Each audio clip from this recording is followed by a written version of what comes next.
ప్రభువుకు మహిమ కలుగునుగాక. ప్రియులారా, మీరందరూ ఈ దినము యూట్యూబ్ దగ్గరికి రండి.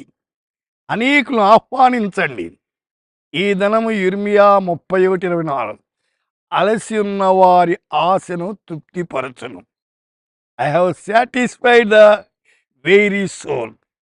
తకే హుయే లోగం కా ప్రాణ్ తృప్తి కియా.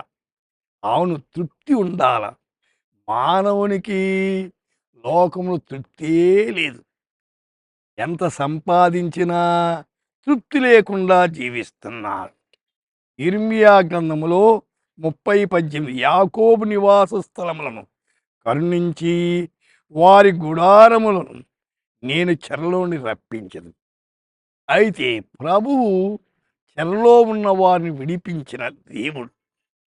అయితే ఆయన విడిపించకపోతే చాలా కష్టం. ప్రతిరోజు కూడా మన జీవితాలు ఏ చెడుగులో ప్రవేశించకుండా విడిపించబడుట అవసరమైనది. ఇర్మియా 33:6 వారికి సత్య సమాధానములు సమృద్ధిగా బయలుపరచెను. సత్యము సమాధానం కొద్దిగా కాదు, సమృద్ధిగా అంటున్నాడు. అయితే లోకములో సమృద్ధి చాలా అబండెంట్ లైఫ్, సమృద్ధి చాలా అవసరమైంది. ఇర్మియా 33 నా ప్రజలు చెరలో నుండి విడిపించబడు.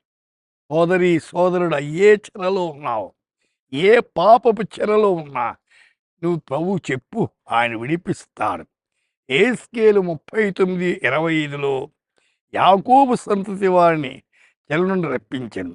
ఇశ్రాయేలు అందరూ ఇలా జాలిపడను. ఆయన జాలి కలిగినవాడు, విడిపించేవాడు, మనకు సహాయం చేసే దేవుడు. ఆమోసు గ్రంథం 9:14 శ్రమయందు నా జనులకు ఇశ్రాయేలును నేను చెరలో నుండి రప్పిస్తాను. అవును, మన జీవితంలో ఏ పాపానికి దాసులమై చెరలో ఉన్నాం, వాటిని విడిపించేవాడు మన దేవుడు. రండి ఆయన దగ్గరకు. ఆయన విడిపించి మిమ్మల్ని మహిమపరుస్తాడు. ఆయన తోడుగా ఉండి సహాయం చేస్తాడు. ప్రార్థిస్తాం.